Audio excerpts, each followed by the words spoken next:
Ready? Why do I want this job? And say it to me, don't. Okay. Why do I want this job? I've spent 17 years of my life gaining the experience that makes me qualified to do this job. And I want this job, even though anyone will tell you that family court judges work harder than anybody else, because it's so important. Because of the degree to which you're able to do good for people and for young people. And as an adoptive parent, and knowing the difference that I've made in my own kids' lives, to be able to use my knowledge and my 14 years of experience as a guardian ad litem attorney to help other children, to hopefully help them, to keep them safe if I can, and to help them, guide them in the direction of a good education. To be able to help victims of domestic violence who have gotten themselves into a bad situation, or even a bad pattern of behavior where they're repeatedly victims of domestic violence. That's why I want this job, because I think I can. I think I've got the personality and the experience that will let me do that.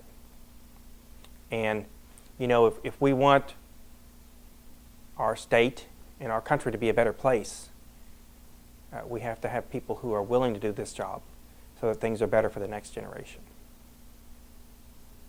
You've practiced that, haven't you? No, I didn't this time. Really? Mm. Because that's the rule, is the basic question that everybody who runs for anything has to be ready to answer is, why are you doing this? Right. And that's why I have a shot. I ran into a guy last night, Jim McGovern, who says, oh, the Courier-Journal, they just always endorse women. And it's based on an interview. And I think I got a shot at taking these two women out and getting that endorsement. Because I can answer questions. Mm-hmm. So how distant, I mean, I watch you answer questions and I listen to what you're saying, and you're an attorney. You're careful with what you say and you measure your words. And there's always sort of a little gap between what we really are and what we present to the outside world. How deep is that gap with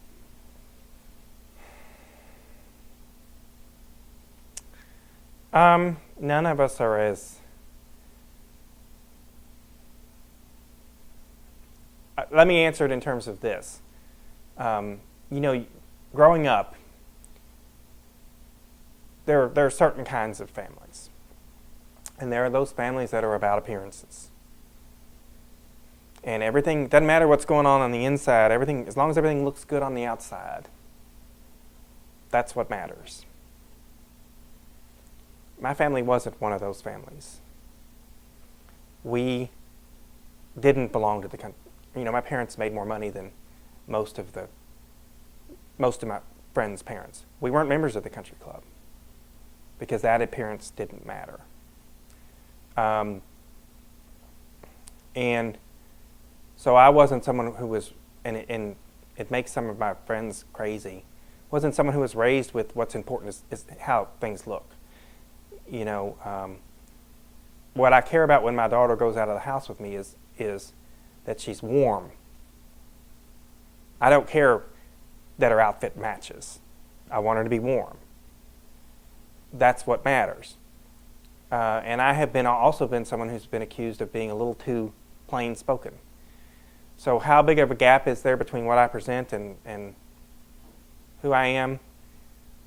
Probably not as large as with most people, because I tend to almost be too honest sometimes with people about things. So what was the family you grew up in like? It was an amazingly functional family. My parents were both products of poor families and had managed to go to college, and they both got good jobs. So we had it was a comfortable, financially comfortable family. There was never any worry about money. And I realize now that was a rarity for people. We weren't wealthy, but if somebody got sick or if a car broke, there was always the money to do we needed to do. And there was a nice vacation every year. That was my parents' thing. And when it was time to start college, there was college money. And but we didn't really. My parents did the things that we did because that was what was important, not because of what other people would think of us doing it. So. How many brothers and sisters? Just one brother. Just one brother? Mm-hmm. The interesting thing that occurred to me, or an interesting thing about my family, we hosted an exchange student from Australia, half of my junior and half of my senior year of high school, because my brother had gone off to college and we had extra space, and I thought it would be interesting. And it was, and Adam recently came to visit a couple years ago, and is actually maybe going to come back this spring. And I didn't realize when he came how much in crisis his family was, and the degree to which, and they were a little bit, his mother was English, so they were a little bit more like what I was talking to you about, that presented the nice image, but it wasn't really, this is not helpful, I know, this is an aside though.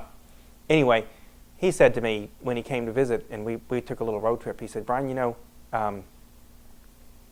didn't realize it at the time, and I could never have said it, but living with your family was the first time that I'd ever been with a family that functioned. And he said, and I didn't know how to react to that. I'd never seen it. And it was really interesting to hear somebody say that 23 years later. I always say about my family that the best thing about it is it's uncomplicated. There's no secret resentments. There's no intrigue. It's just when my mom died a couple of years ago and we broke up her household and we had all of these things that were dear to all of us, and we split them up. There was no drama. There was no anything. It's mm-hmm. just, and that is the greatest gift, I think, is the uncomplicated family. Right. And you deal with people who are extraordinarily complicated. Right. All right, Johnny boy, come on.